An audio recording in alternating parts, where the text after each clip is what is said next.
दो बंदे ऐसे थे सहाबा में जिनको हजरत उमर उठ के मिलते थे, और जब ये दो लोग आते थे तो उमर अपनी जगह पे बिठाते। एक हजरत खुबाब और दूसरे सैयदना बिलाल। फरमाते थे उन्होंने तकलीफें सही हैं दीन के लिए। हजरत खुबाब लोहे का काम करते थे, उनकी मालकन उम्मे उम्मार बड़ी सख्त औरत थी, लोहे का काम करते थे। हुजूर सल्लल्लाहु अलैहि वसल्लम का कलमा पढ़ गए। एक दिन मालकन को पता चल गया कि ये तो दीन इस्लाम में चला गया, तो वो आई बड़े गुस्से में बावली होकर, और आपने लोहे की सुलाख आग में रखी हुई थी तो उसने जल्दी से वो सुलाख उठाई और जनाब खुबाब के सर पे रख।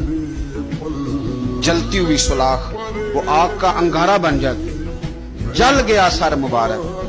बड़ी तकलीफ में आए मेरे रसूल पाक सल्लल्लाहु अलैहि वसल्लम के हुजूर, अर्ज़ की हुजूर मैं तकलीफ में हूँ, मेरे लिए दुआ फरमाएं।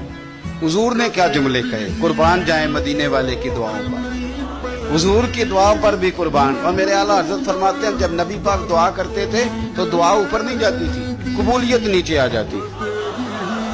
अल्लाह कबूलियत को नीचे भेजता था कि वो मेरे नबी ने दुआ किया, जा जाके कबूल कर उसे।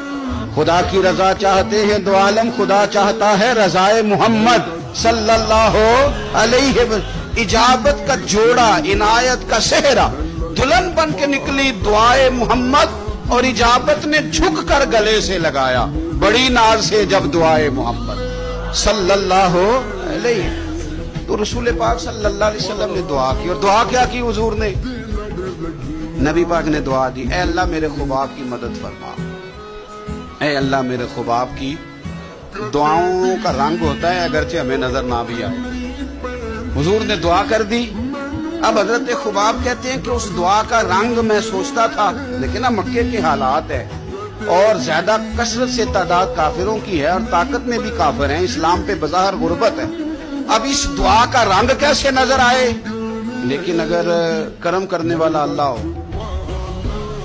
तो फिर जरूरी नहीं कि ज़ाहिरी असबाब लोगों की नजर में आए, फिर वो रंग बना लेता है, फिर वो सारी रहमतें खुद ब खुद फरमा देता है।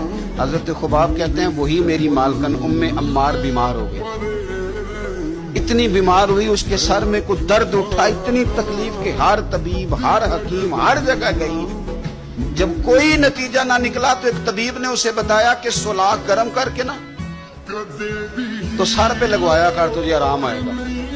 तो आप फरमाते हैं फिर एक दिन वो घर आई और घर आके मुझे कहने लगी लोहे की सुलाख अच्छी तरह आग में तपा के ना तो मेरे सर पे रख। कहते हैं लोहा तप रहा था, मैं पकड़ रहा था, सर पे रख रहा था, गोया मेरी तवज्जो हुजूर की उस दुआ की तरफ चली गई जो सरकार ने फरमाई कि ये अंदाज है कबूलियत का, ये अंदाज है कि कोई जंग नहीं करनी पड़ी, बस हुजूर ने दुआ कर दी, अल्लाह इसकी मदद फरमा। तो कुछ फैसले अल्लाह पे भी छोड़ देने चाहिए। बड़ी जल्दी रब करीम वो फैसले फरमा देता है और बड़ी जल्दी इंसाफ होता है।